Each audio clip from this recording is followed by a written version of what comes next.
Hello everyone, welcome to Joyful Story Time. Today, I'm excited to share with you an interesting news story. I had spent a lifetime with my husband, sharing joy and hardship. Yet somehow, I found myself reborn in our college days. Overcome with excitement, I ran to find him, only to catch him standing at the dorm entrance, confessing to the class beauty, "Missing you would be the biggest regret of my life. Goo, you've been staring at yourself in the mirror for at least half an hour. What are you doing?" Of course, I'm admiring my beauty. I was intoxicated as I gazed at the slender girl in the mirror, a tiny waist, long legs, flawless fair skin, and not a wrinkle on my face. Was this what I looked like at 18? Youth truly is wonderful. Stop admiring yourself. The scene downstairs is lively. Chen is holding flowers and waiting at the door. I wonder who he's confessing to. My roommate, Nana, entered the room holding a cup of milk tea, excitedly sharing the gossip. Chen. I slapped my forehead. I had been so caught up in admiring my youthful body that I completely forgot about my husband. I quickly threw on a jacket and hurried downstairs. Chen must have been reborn with me. Not only did our bodies become younger, but our mindsets did too. He was even buying me flowers. The last time he gave me flowers was when I had our little one. It was the only time he ever gave me flowers, thanking me for carrying on the Jiang family's legacy, thinking about the baby. I touched my flat stomach. Ah. There's even a faint line, "Little one, just a little longer. Let mommy enjoy a few more years of youth before I bring you into this world." Chan and I had been campus sweethearts, walking from college to the altar. We fought, broke up, and made up. We struggled through poverty and worked hard through wealth. Even facing bankruptcy at one point, during our poorest days, we lived in a basement. Our meals were simple, water with white buns. And whenever we craved something more, we'd buy a bag of pickled vegetables. When we had money, we bought a villa, and Chen bought homes for his parents and younger siblings. We stumbled through life, supporting each other, and in the end, we made it together. But in our previous life, we got so caught up in work, in the race to build our careers, that we never truly lived. We never took the time to explore the world together. This time, we promised ourselves that we would travel more. Do all the things we didn't have the time or energy to do before. Chen stood at the dorm entrance, holding a bouquet of flowers. His nervousness was apparent as his hand fidgeted with the fabric of his pants. I couldn't help but chuckle. The year we graduated, Chen and I started an e-commerce business together. Chen had always been introverted and shy, not great at socializing and dealing with people. He even struggled with mild social anxiety, for the sake of business. He worked hard to learn how to be polite and engage with others. It was during that time that this nervous habit of his began. I was so glad to see that Chen had indeed been reborn with me. "Goo, what are you looking at?" My best friend, Zhou, poked my arm, also curious about what was going on outside. Just then, Chen turned around, and the sunlight bathed his youthful and handsome face. His eyes sparkled with a flicker of gold. When he saw me, he shyly smiled, revealing two faint dimples. At 18. Chen still made my heart flutter. Chen, holding the flowers, walked towards me. Just like in our past life, each of his steps was a step into my forever. I took a deep breath, opened my arms, and prepared to embrace the happiness that was meant for me. "Zhou, I've liked you for a long time. Missing you would be my greatest regret in this lifetime. Will you give me a chance and be my girlfriend?" Zhou looked visibly startled. She blushed and glanced around. Several curious classmates began cheering. "Say yes, say yes, say yes." I recoiled, suddenly realizing that Chen was looking at Zhou with intense focus. His gaze was direct and burning, and in that moment, the bustling world around us seemed to disappear. In his eyes, there was only Zhou. I stood beside her like a backdrop, a white canvas that he didn't even glance at. So, after being married to me for a lifetime, Chen actually had feelings for Zhou all along. I staggered back a couple of steps. Memories from our past life flooding my mind. It had been a rainy day, and I was rushing out to pick up a package. Zhou had told me she left my umbrella in the library and insisted on giving me her coat and hat to wear. She said the coat would keep me dry, and I might catch a cold if I got wet. I rushed out wearing her clothes, only to bump into Chen at the door. He grabbed my arm and said, "I like you. Will you be my girlfriend?" I had liked Chen for a long time. Ever since the beginning of the school year, the boy I secretly adored confessed to me in the rain, and from that moment, I started to love rainy days. No wonder after Chan and I got together, he rarely messaged me first, or asked me out to hang out. I had thought he was introverted and didn't like being too affectionate. The most important thing was, I had been so blinded by the sweetness of this unexpected romance, I had thrown myself into this relationship. Overwhelmed by the passion of love, never noticing the cracks until now. How funny, did Chen mistake me for Zhou back then? So after he was reborn, the first thing he did was to try to start over with Zhou. A lifetime of companionship can never compete with the everlasting first love that resides in one's heart. I took a step back, then another. Chen anxiously awaited Zhou's response, beads of sweat forming on his forehead from the excitement. One drop trickled down his brow. sliding into his eye, but he kept his eyes wide open, afraid that if he blinked, he might miss her reaction. My heart sank like a stone, and it felt as though I had swallowed an ice cube on a freezing winter day. How rare this feeling was, when we met the most important client in our last life. Chen hadn't been this nervous. When I was giving birth, his parents insisted I have a natural delivery, saying that a C-section would be bad for the baby, but the little one had been growing well. And the doctor estimated the baby's weight to be over 7 pounds. For such a big baby, the doctor recommended a C-section. I lay on the bed, pale, gripping Chen's hand, asking him if he was nervous. Chen simply replied, "Modern medicine is advanced, don't worry." Then he sat down beside me and started playing a game. I was furious, but when I came out of the operating room after the delivery, he handed me a bouquet of flowers. Chen was like that, he'd slap you, then offer you a candy. He wasn't nervous about childbirth, meeting clients, or even when our son was about to take the college entrance exams. He wasn't nervous about marrying either, but this time, after 2 lifetimes, how could he be so nervous? I looked at Chan, the man I'd loved for a lifetime.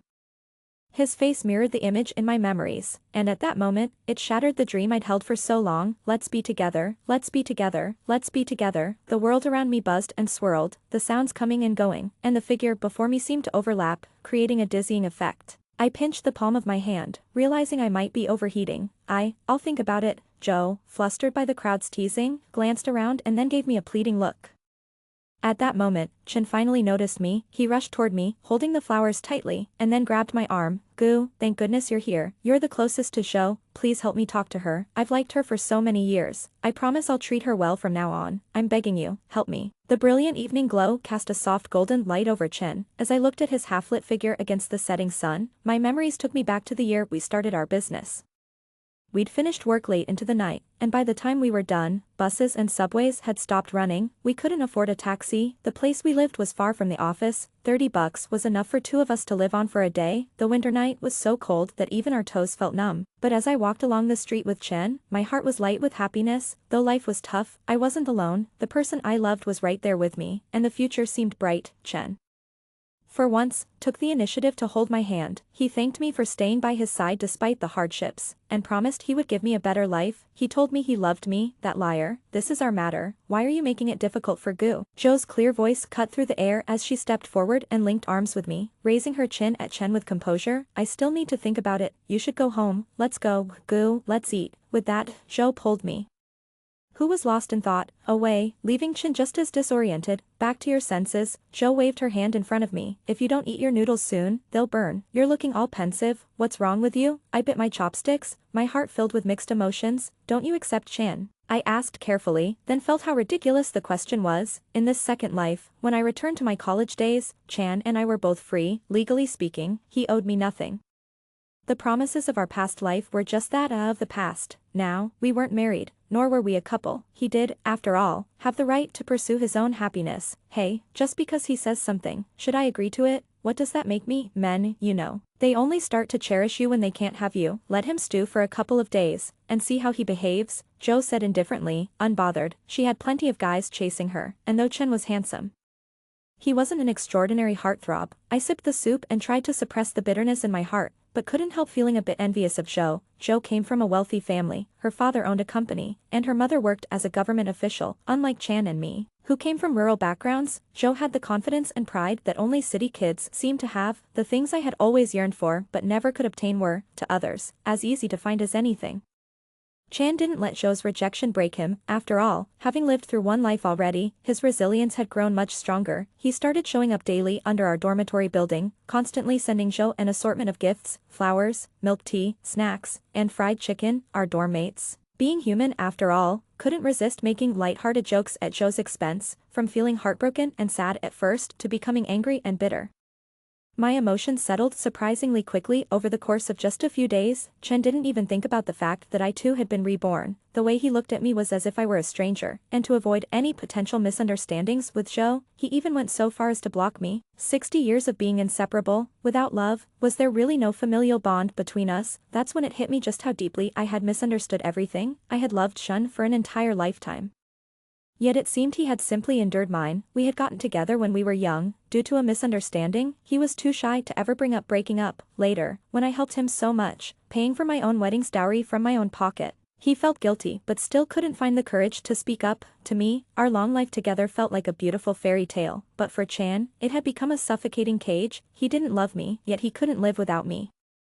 Now that he had finally broken free, why would he want to reconnect with me? Xiaoxi, aren't you going to accept Chen? Nana, munching on the braised chicken feet Chen had bought, looked at me with a curious, gossiping glint in her eyes. Zhou, while applying a face mask, barely managed to whisper, her voice strained. This is just the beginning. The Red Army still had to march 25th, 000 miles. A man needs to be tested properly. I was so absorbed in my book that I suddenly had a thought.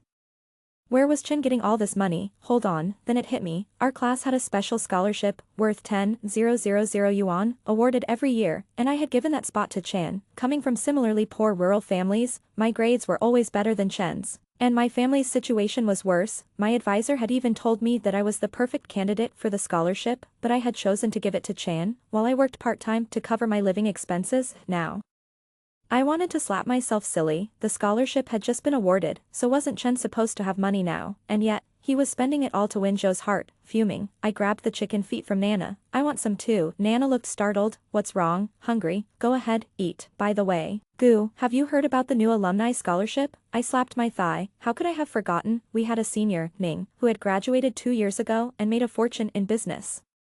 He had raised billions in funding and was now working on a project with the school. He decided to fund 2 students from our department. One went to the class next door, and the other went to Chen. Of course, I gave it to him, unlike the school scholarship. Ning's award covered all tuition and living expenses for 4 years, and later became Chen's startup capital. After graduation, I spat out the chicken feet and rushed toward the advisor's office. In my previous life, I had voluntarily withdrawn from the competition, but this time I couldn't miss the chance. I burst into the office, gasping for air. A tall figure stood with his back to the light, his face obscured, but I recognized the voice. Teacher. Gu has given up the spot, just let me have it. Wait, I gasped, furious. Wait a minute, teacher, I want to fight for it. My advisor smiled. Gu, you've come around. This is the right choice. Working part-time too much affects your studies. With your talent, you should focus more on your academics. Chen looked at me in disbelief. Gu, you always turn down scholarships. Seeing him so close, my heart skipped a beat. Gu, I really need this money. Can you give me this chance? Chen's eyes, filled with sincerity, dropped to the ground. I couldn't resist him like this. In the past, whenever he showed that look, I would have done anything to make him happy. Gu, please help me, he said. Those words echoed from our past, a plea I had heard countless times. Gu, my younger brother is growing up and needs to get married. You're his sister-in-law. Don't you feel sorry seeing him stay single his whole life? Gu, my sister is getting married, but her fiancé doesn't have a good background.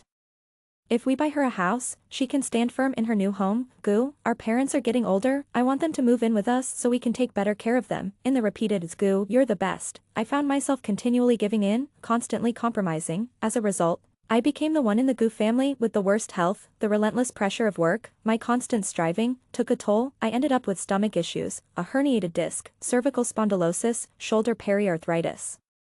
Chen, you shouldn't say it like that. Over the past couple of years, all the scholarship spots were given up by Gu for you. Her grades and overall evaluation are far better than yours, and her family is struggling. Her parents want her to marry, not pursue her studies. She works part-time to pay for her tuition and living expenses. As a classmate, you shouldn't only think of yourself. This scholarship is much more suited for Gu, considering everything.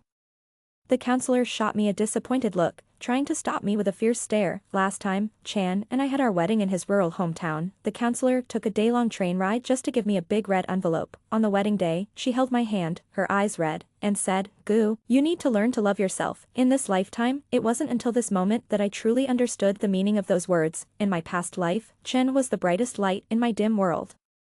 He was my salvation, my hope, but this time around, I had to become my own light. Walking out of the office with my own thoughts, Chen kept glancing at me. He frowned, scrutinizing me with a probing look that felt somewhat impolite. Unable to bear it any longer, I turned to him and asked, what are you staring at? Why did you change your mind all of a sudden? Chen asked cautiously. I couldn't help but find it amusing. If he was so dismissive of our past life, then decided to start fresh.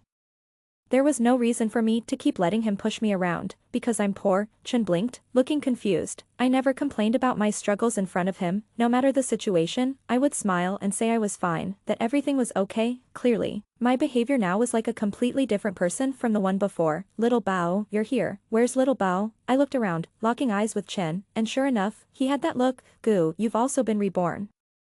I neither denied nor confirmed it. Instead, I gave him a deep look and walked forward. Hey, wait, what's wrong, Goo? Why are you so angry? Since it's like this, let's just get everything out in the open. My cold attitude angered Chen. After all, I had spoiled him my entire life. There had never been a time when I was this indifferent to him. We sat together on a bench by the school's lake. The sunlight glittered on the surface of the water.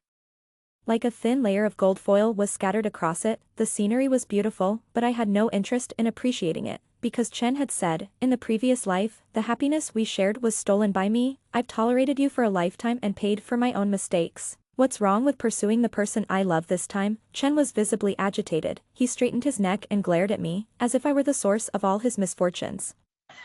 I almost laughed out of frustration. Chen, if you didn't like me, why didn't you say so from the beginning? You never said anything during college. You didn't speak up even when we were getting married. For decades, you never once brought it up. I didn't force you to marry me, did I? Chen grew even angrier. It's still your fault. After I confessed, you immediately told your roommate, and then that big-mouthed Nana spread the news in the class group, saying I should treat everyone if I had broken up with you right then. How would the others have talked about me? After we were together, everyone always said how great you were to me, as if I broke up with you, I'd be seen as a heartless jerk. Goo, all of this is because of you. You've placed me on a moral pedestal, forcing me to live up to your conscience and ethics for a lifetime. In my memory, Chen was handsome, with fair skin and striking features that made him glow. He was the most beautiful person I had ever seen, whether as a youth, an adult, or even as an old man. I squinted my eyes and slowly scanned his face. For the first time, I noticed that although his skin was pale, it was a little dull. He had 2 pimples on his chin. His nose, though high, was a bit wide, making him lose some of his elegance. The dazzling Chen was, after all, just an ordinary student, slightly more refined than the others. His shine came from my love, not from him. If that's the case, let's pretend we never knew each other. From now on, don't contact me again. Goodbye. I stood up, turned, and walked away. Something inside me crumbled, falling into a heap of rubble. I come from a rural family with an extreme preference for boys over girls. My parents believed having a daughter was a huge loss, and they tried every possible way to make up for it through me. When I was in middle school, my parents often said that once I graduated, I'd have to go work, in order to escape a factory job. I worked tirelessly to study and eventually got into the top high school in the city with the highest score. The school waived all my fees and even promised to award me a scholarship. The village committee director and local leaders visited my parents several times, urging them to let me continue my education. After high school, my parents agreed I could go to college, but only if I sent 2,000 yuan back home every month, without hesitation. I agreed and used an excuse to transfer my household registration to the university. Once the transfer was complete, I blocked all communication with my parents. They had never traveled far and didn't care about the details of my studies or even my major. With the help of the village committee director, I managed to break free from them during my college years. I became someone without a home, so I longed desperately for a family, for love. In my past life, I clung to Chen like a drowning person grabbing onto a piece of wood. I wanted a home so badly that even though sometimes Chen wasn't kind to me, he was still 100 times better than my parents. In my rural home, I didn't even have a room of my own. My bed was shoved in the corner of the living room, with no privacy or dignity. I saw Chen as my salvation. Whenever he showed me a bit of kindness, I was willing to give everything in return. Now, I realize I shouldn't have sought love from others. I should have learned to love myself. No one can be your savior except yourself. I took a deep breath and ran forward, leaving all the past and darkness behind me. Eventually, I received the scholarship, and the counselor told me that Senior Ning wanted to meet me. Him? It was really him. I was stunned as I looked at the familiar man in front of me. He was one of the investors in our company, and after it went bankrupt, he injected funds to save us. After I married Chan, Ning disappeared from our world. I never imagined I'd see him again, and I couldn't help but feel excited. Hello, Senior Pei. Thank you, Senior Pei, I said seriously while bowing, which made him laugh. Please, have a seat. The meeting with Ning was pleasant. We exchanged contact information, and he told me that if I ever faced any life difficulties, I could reach out to him. Feeling content, I walked back to my dorm, thinking of returning the favor. In my previous life, Ning had been a huge help, and in this life, he was still a benefactor, having worked in e-commerce for a lifetime. I knew this industry was just beginning to bloom. Ning's company had not yet built an e-commerce team, and I could help him, returning the favor, in a good mood.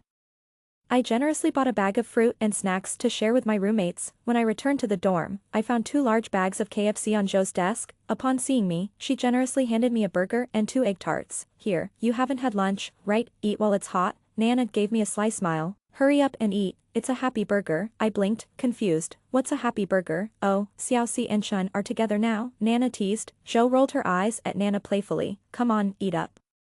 You won't be able to shut your mouth with all that chicken. I stared at Zhou, shocked. She and Chen were together. Zhou looked at me awkwardly. We lived in the same dorm and spent almost 24 hours together. My secret crush on Chen had been easy to hide from others. But it was impossible to keep it from Zhou, who slept opposite me. The hardest things to hide in this world are a cough and love. Zhou adjusted her hair, forcing an awkward smile. Goo, you don't mind, right?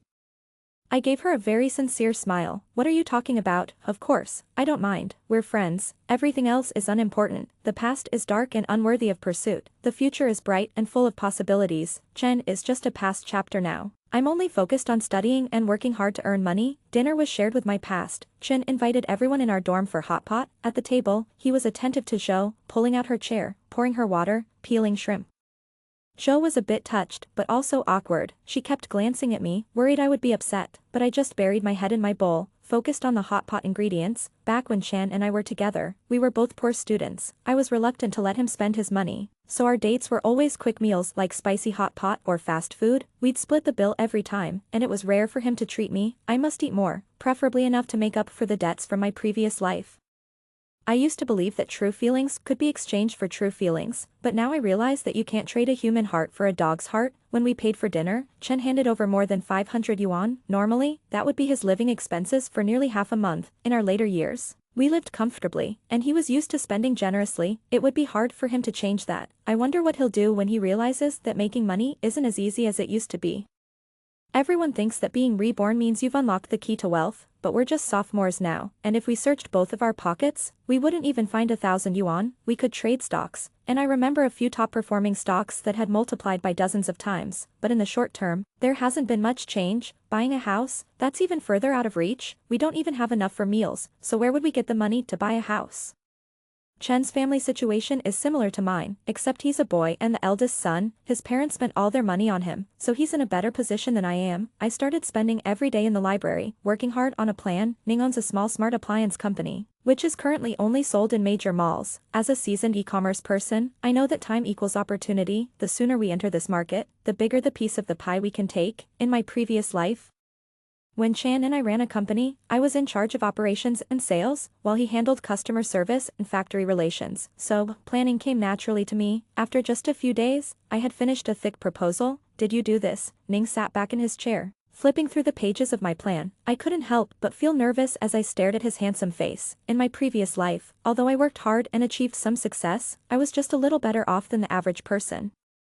But Ning, he was the real big shot. If I could get his approval and board his ship, my achievements in this life would surely soar to new heights. Not bad. Our team is already working on setting up an e-commerce department. When you don't have class, come intern at my company, he said. Really? I could barely believe it. Thank you, senior. I clenched my fist, my eyes sparkling with excitement. All the hard work I'd put in had finally paid off. Hello, here's your order: cheesecake, vanilla milk, and strawberry waffles. This was the only coffee shop near our school, and the prices were high. I had only visited it once with Zhou. I was stunned as the waiter placed an entire table full of desserts before us. Ning tugged at the sleeve of his shirt and stood up, saying, "All right. I have to go now, little girl, eat more. Look at how thin you are," he said as he left, taking the carefully prepared proposal with him. I slumped back into my chair, nibbling on the cake. The cheesecake was soft, with a rich, creamy flavor, so sweet. What did you say? Chen asked to borrow money from you. Nana stared in shock at Zhou, and I was equally surprised. After a moment, I couldn't help but understand. I had spoiled Chen. Back when I was working hard, he was always in the library after class, so by the time we were in the later years of university, I had more money than him and often gave him financial support. He felt too shy to ask, so I told him it was a loan. Chan and I were each other's first love, and after we got together, we never interacted with others. He probably thought it was normal to borrow money from a partner, like asking a good friend. How much did he ask to borrow? How could he even bring it up? How long have you two even been together? Nana tugged at Zhou's arm, her face filled with disbelief. Not much, just 1,000 yuan. He said he invested all his scholarship money in stocks. I replied, Chen never got involved in stocks when he was in university. If I remember correctly, it wasn't until we were in our 40s, and by then, we were financially stable, that he started learning about investment and finance. Did he even remember the stock market fluctuations back in university? 1,000 yuan isn't much, Zhou frowned. That's almost a month's worth of living expenses. It's only because your situation is better that you think it's not much. I would never lend him money. Who would want to borrow money from their girlfriend? If he doesn't have money, he shouldn't be in a relationship, Zhou added. These past few days, he's been buying this and that for me, and now he wants me to foot the bill. How ridiculous. I quietly lowered my head and continued reading. I didn't know how long Chan and Zhou's relationship would last. The next day, when I had no classes, I woke up early. Ning's company wasn't far from the school, but it would still take over an hour by bus. I was sitting, listening to an English recitation on my phone when a familiar figure boarded the bus. Chen stormed toward me, yanked my headphones off, and shouted, "Gu, did you encourage Zhou to break up with me?"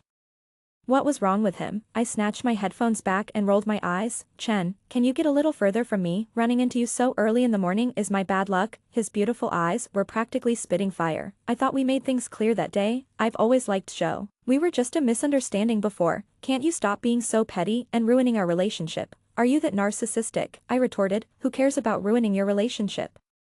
You're the one who asked Zhou for money and scared her. What does that have to do with me? Chen froze. Borrow money? Is she breaking up with me because of the money? So what if she did? I'm not refusing to pay it back. I didn't respond to his words. Instead, I tapped the shoulder of the guy sitting in front of me. Hey, I've got a question for you. I've been dating my boyfriend for just 2 weeks, and he just asked me to lend him 1,000 yuan. Do you think I should? The guy immediately frowned. What kind of man asks a woman for money? You need to think carefully. If he truly cares about you, he'd rather starve than ask you for money. That's the basic dignity and responsibility of a man. Take my advice, ditch him. A guy like that isn't worth your time. Chen sat there, stunned, his face a mixture of disbelief and confusion. He turned to me, looking lost. But, didn't you used to lend me money all the time? I forced a tight smile, though it felt empty. Because I was foolish, and that was the truth. I had spent so much of my life in my previous existence trying to please Chan and his family, thinking it would make a difference. All it did was make me feel moved while making them comfortable at my expense. I always believed that if I was good to others, they would be grateful, but if they weren't, it meant I wasn't good enough. It wasn't until reality slapped me in the face that I realized how wrong I was. I spent my whole life trying to feel fulfilled by my efforts, but to Chen, all of it was just an unfortunate chapter in his life. Chen said nothing, turning his gaze out the window. We sat in silence the rest of the way, both lost in our thoughts. Why are you following me? Chen turned to me, his impatience clear. I met his gaze with equal irritation. I'm not following you. I'm here for my internship. To my surprise, we ended up at the same company. Ning personally welcomed us and placed both of us in the e-commerce department. Chen was stunned when he saw Ning, and once he left, he sneered, "Gu, now you're just clinging to someone rich? Are you trying to be a gold digger?" Right back at you. Time at work always flew by. The team leader of the operations group was extremely courteous, calling me a little Gu at first, then a Gu, and now a little Gu. I suspected that if I stayed longer, he might even start calling me teacher Gu. But Chan didn't get the same treatment. Like the other interns, he was relegated to menial tasks like printing and photocopying. His strength lay in after-sales, but in e-commerce, there wasn't much demand for it. I flourished in my internship, my pay was generous, and with the scholarship Ning provided, I no longer needed to work part-time jobs to cover tuition. I had more time to focus on my studies, and my life became busy but fulfilling. Chen, on the other hand, struggled. He had only gotten the internship because of a connection through the counselor, and he didn't come in much. Instead, he spent most of his time trying to make up with Zhou. He cherished this relationship deeply, and he threw all his energy into it. Dating was, after all, both time-consuming and costly. He treated Zhou to shopping trips, movies, and endless dates. Birthday, Christmas, Valentine's Day. The money flowed freely, and soon, Chen began feeling the pinch. He tried to take Zhou to cheaper places, but after just one visit, they had a huge fight. You guys think Chen is ridiculous, don't you? I spent 2 hours on my makeup, washed my hair, and put on new clothes, and he took me to eat spicy hot pot. The place smelled terrible, and after sitting there for a while, I could smell it all over my hair and clothes. He clearly doesn't respect me. Zhou slammed her bag on the table, eyes red with anger. I was buried in a book. But her words made me look up in confusion. What's wrong with eating hot pot on a date? Zhou walked over and pinched my cheek. You're so naive. If he's taking me to hot pot, that means he thinks I'm worth only a bowl of hot pot. Today it's hot pot, tomorrow it'll be plain steamed buns. If dating means lowering your standards, I'd rather stay single. Who needs that kind of relationship? Zhou's view on relationships was vastly different from mine, and it really made me rethink my perspective. In my mind, relationships were about mutual effort and shared hardships. So, what about really poor people? How do they date? I asked. Zhou rolled her eyes. If they're poor, they need to find a way to make money. Dating takes money and time. If you're barely making ends meet, how can you even think about dating? Besides, if a man really loves a woman, what man would want her to live a miserable life with him? Seeing my confused expression, Joe pulled up a chair and sat across from me, talking seriously. Goo, don't be foolish, you know the saying, there are three big joys for men: getting promoted, getting rich, and their wives dying. Why would he want his wife to die after getting rich, so he can find someone younger and prettier? You think he'll appreciate you for sticking with him through thick and thin? No, he'll just think he's amazing. Once he's rich, he'll dump you first because you've seen him at his lowest, and he won't want to brag in front of you anymore. And wasn't that what happened? The first thing Chen did after being reborn was to dump me, his faithful wife. I took Shou's hand. Keep talking, you've got a lot of good insights. We used to share a dorm, but we never had much time to chat. I was always working, rushing between shops near the campus, carrying my backpack. I'd leave before my roommates woke up and get back just in time for bed. Life continued like this, slow but steady. Joe and Shin fought constantly, while I focused on my studies and work. Summer vacation arrived, and I applied to stay in the dorm. I hadn't been back home in 2 years. In my previous life, when I got married, my parents demanded $300,000 yuan as a bride price from Chen. They threatened to go to his village with a loudspeaker and make his parents live in shame if they didn't pay. Although I ended up paying for it myself, my parents' actions made me feel embarrassed in front of Chen. Back then, he offered me great encouragement, telling me that even though my parents weren't supportive, he would always be there for me. He promised to give me a real home. As for the love from my parents, I had already repaid it in my past life. This time around, I owed nothing to anyone. I worked myself to the bone, going to the office even on weekends, barely sleeping. My colleagues, especially our team leader, noticed and tried to intervene. Gu, even though you're young, you need to take care of your health. Are you facing difficulties at home? If you need anything, just let me know. Anything that can be solved with money isn't a problem. I laughed awkwardly and declined, but this soon caught the attention of Ning. Here you go, the bonus, he said, handing me a check for $300,000. I stared at it, stunned. Boss, the bonus is this much? I was surprised. The company was full of young people, and everyone called Ning boss, so I followed suit. Ning nodded. You're worth it. At that time, housing prices in many second-tier cities were only around 3,000 or 4,000 per square meter, so this bonus was more than enough to buy a house. You'll also get a commission based on sales in the e-commerce department. Whatever Sue gets, you'll get too, I gasped. Sue was our team leader, a graduate from a prestigious computer science program. As for me, I had just finished my sophomore year, and the commission was really high, at least several million a year. I stood there, torn between rejecting it and not wanting to let go of this opportunity. Ning walked over and gently patted my head. I've told you, you're worth this. Stumbling out of the office, I felt dazed, as if a pie had fallen from the sky. Could there be a boss more generous than Ning? I didn't think so. Hey, if Gu, want to try investing in some virtual currency? I was still caught up in my daydream of making millions annually when our team leader tapped me on the shoulder. What currency? Bitcoin? It's just come out recently. And I think it's interesting. Bitcoin? The same Bitcoin that was worth just a few cents when it first appeared and later skyrocketed to $140,000. So I used the entire $300,000 to buy Bitcoin, ending up with 500,000 coins. It wasn't necessary to buy that many, but it was hard to resist. With these 500,000 Bitcoins, what would I ever need to worry about? My future was suddenly filled with boundless confidence. I was going to be a billionaire, and I had nothing to fear anymore. But of course, work still had to be done, even if I became rich in the future. I still had to pay for food and housing right now. Brother, I finally found you. I was deeply focused on the operational report when suddenly the sound of a baby crying cut through the office. Jiang Taohua, what are you doing here? Chen stood up awkwardly, his face turning red. Brother, there's been an issue at home, she said. Everyone in the office stood up as well. Jiang Taohua was only 19 and looked like a high school student. Seeing a high schooler holding a baby was strange. Chen, who's this? Someone asked. Chen's expression tightened, and he quickly grabbed Jiang Taohua and moved toward the door. I suddenly remembered that a year ago, Chen's father had had an accident at work and seriously injured his leg. I had even helped with some of the medical expenses. But why was Jiang Taohua here with a child? Jiang Taohua was a traditional rural girl. She dropped out of middle school to work and support her brother's education. After a few years, she married a boy from the village and had a child early. They received a 100,000 yuan bride price, but only had 3 blankets for dowry, so life after marriage was tough. However, she was always extremely proud of her brother, who was studying at a prestigious university. She would always talk about him with admiration. Chen's younger brother had just entered middle school, and with their father injured, the family was probably in trouble. Sure enough, not long after, Chin came upstairs with his head lowered. He pulled me aside. Gu, can you lend me 100,000? I thought I must have misheard him. What? Gu, he's your father too. You can't just stand by and watch him suffer. Are you out of your mind? That's your dad, not mine. What does it have to do with me? Chen took a deep breath. Then, for the sake of our friendship, can you lend me the money? I'll pay you back, I promise. Get out. After all, Jiang Taohua was married and had children, while Zhang's mother needed to stay home to care for the younger son and the elderly, so the responsibility of taking care of Zhang's father fell on Chen. He began to frequently doze off during work and performed terribly. After the summer break, the company revoked Chen's internship qualification. Without this easy and well-paying job, Chen had to start juggling part-time jobs, which naturally led to a decline in his academic performance. Finally, when everyone in their senior year was busy looking for jobs or internships, Zhou once again brought up breaking up. Zhou, come out here. Chen, his eyes red, stood under the dormitory building, shouting for a long time. I stood by with Dana, helpless. Dana was furious, her chest heaving with each breath.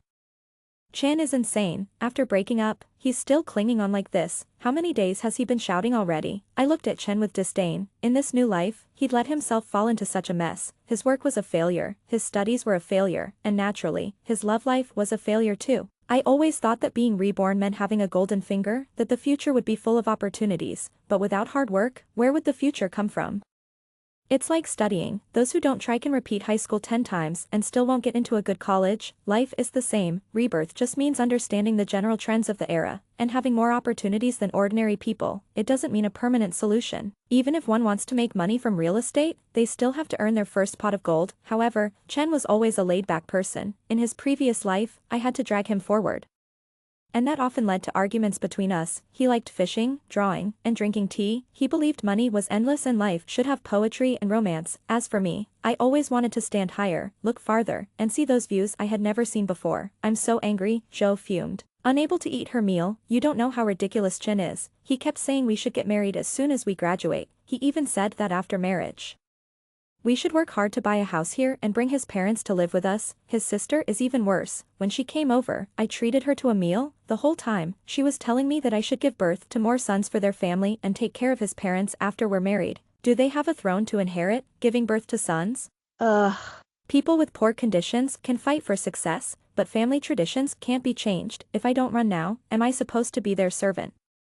I lowered my head in shame. Chen's family had said something similar to me back then. Although I wasn't happy, I didn't take it to heart. After several attempts at chasing Zhou, Chen was increasingly gossiped about by the girls around him. Seeing that Zhou was still ignoring him, he gave up. After all, he now had to earn his tuition and living expenses, and aside from attending classes, he was still busy with part-time jobs. I was relieved that I hadn't become like Chen, completely immersed in the whirlpool of love, neglecting everything else. Ning kept his word. At the end of our senior year, he gave me some money, which I used to buy several properties in prime locations. My life started to stabilize. Zhou remained my good friend. She passed the civil servant exam, and her family bought her a house in full. She lived a relaxed and comfortable life. Many of our classmates also stayed in the city, and I became one of the most successful among them. Later, I heard that Chen was still single, constantly going on blind dates, but without a house, a car, or good family conditions. None of the better-off girls were willing to accept him. Zhou got married to a high school classmate, a match made in heaven, and their relationship had blossomed since childhood.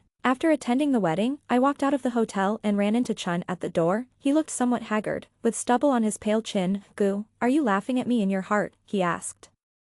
I'm just pursuing my own love. What's wrong with that? I smiled lightly. Chen, I used to think the same way in my past life. With that, I turned and drove off in my 911, not looking back. Under the sunlight, Chen stood alone at the door, watching me as I drove away. Lingering for a long time before leaving, Chen's epilogue, I'm with Zhou now, finally with the woman I have loved and yearned for my whole life. I'm excited.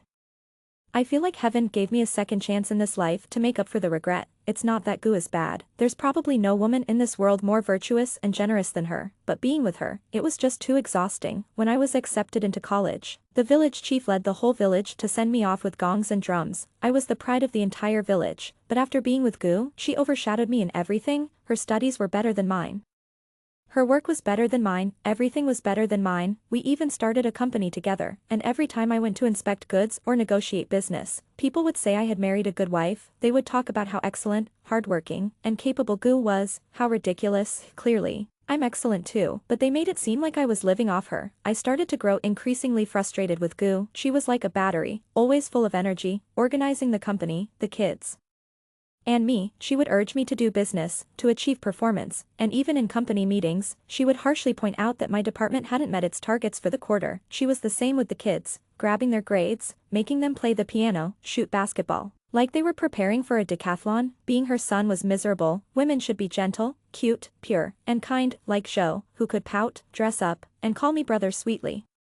I couldn't wait to offer her the best of everything, just to see her smile happily. It's been half a month, and I've started to feel something's not right. Why did Joe never pay for anything? If I had money, I wouldn't care, but the truth is, I'm still a student, although I just received a scholarship. That's my living allowance for the entire year. Back when I was with Gu, we always split everything equally. Gu would always say, now that men and women are equal, women work, earn money, and go to university, so we can't expect men to pay for everything. I thought she made a lot of sense. After all, it's the 21st century. I don't mind paying a little more, but Joe, she can't expect me to pay for everything, can she? And she's such a big spender. One day it's hot pot, the next day it's Western food, and the day after that, she wants Japanese cuisine. She orders a whole table full of dishes, tries a few bites of each, then says she's full, leaving me to finish everything. I couldn't stand seeing food go to waste, so I forced myself to eat it all. I hinted to Joe a few times that she should pay, but she pretended not to understand. In the end, I had to pay for everything. Soon, all my money was spent, and when I asked her to lend me some, she actually suggested we break up. I felt like Gu must have said something to her. I know she still has feelings for me, but I'm so tired of my past life, and I don't want to rekindle it. It's just sad how powerful a woman's jealousy can be. I was confused. Was I not allowed to borrow money from a woman? Back in my previous life, Gu would stuff money into my hands whenever I was struggling. Afterward, she'd proudly slap her chest and say, "Don't feel awkward. It's just me lending it to you," even though I never really had the chance to pay her back. Because, after all, we were family. As I scrolled through my phone to look at Gu's pictures, I realized my phone was full of photos of Joe. I missed Gu, and I joined the same company for internships, and watching her so energetic and lively every day stirred a mix of emotions in me: anger, jealousy, and even a little resentment. She used to say how much she loved me, always making grand promises, but now that I'm not around, she seems so happy. I started deliberately provoking her, saying things that even I didn't fully understand. At first, Gu was angry, but eventually, she ignored me completely. I started to panic as hate isn't the opposite of love, indifference is. Gu, she had started to ignore me. She was getting along so well with her colleagues that they started introducing potential partners to her. As an intern, she had already become one of the most valued people in the group. Even Ning started noticing her. It was then that I realized, Gu was always someone radiant, someone I could never truly understand. Joe had become clingy, and I began to feel overwhelmed. Did she have anything to do besides being with me? And every time she reached out, it was almost always for me to pay for something. I grew tired of her, and we started fighting more often. Eventually, Joe broke up with me again. This time, I knew it was probably beyond repair. I found myself standing beneath her dorm building, shouting her name every day, but honestly, I wasn't longing for her.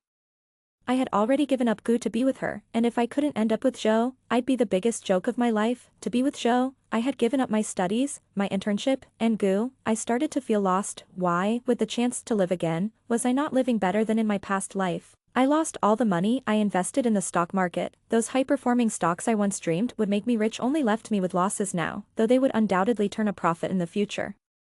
They couldn't solve my current problems. I began working multiple part-time jobs, dedicating all my time to them. Was Gu this tired in her previous life? How did she manage to balance work and still maintain good grades? I found myself thinking of her more and more. I heard she got promoted, bought a house, and became Ning's #1 ally. My parents kept pressuring me to get married, and my colleagues occasionally set me up on blind dates. I didn't want to get married or go on blind dates. The girls they introduced were all haughty and unimpressive, but they still had the audacity to judge me. They looked down on me because I came from a rural background, with just one sibling. How laughable. They didn't even compare to Gu's little toe, yet they had the nerve to sneer at me. I threw myself into my work, gradually realizing just how much Gu had helped me in my previous life. It wasn't that she had relied on me, but that she had always protected me. I heard Joe was getting married, and I was excited. If she was getting married, surely Gu would come too. And indeed, I saw her. She was wearing a tailored suit, looking so refreshing and confident. She looked like a powerful woman. She was so radiant, shining brighter than the sun in the sky. I didn't want to show any weakness in front of her, so I casually started a conversation. Gu said that in her previous life, she was also focused on chasing her own love. I pretended to stay calm, but inside, it felt like someone was squeezing my heart, and the pain was suffocating. In the end, I realized I had lost my moon. Thank you for watching today's story. If you enjoyed this video, please give it a thumbs up and share it with your friends. We'd love to hear your thoughts in the comments below.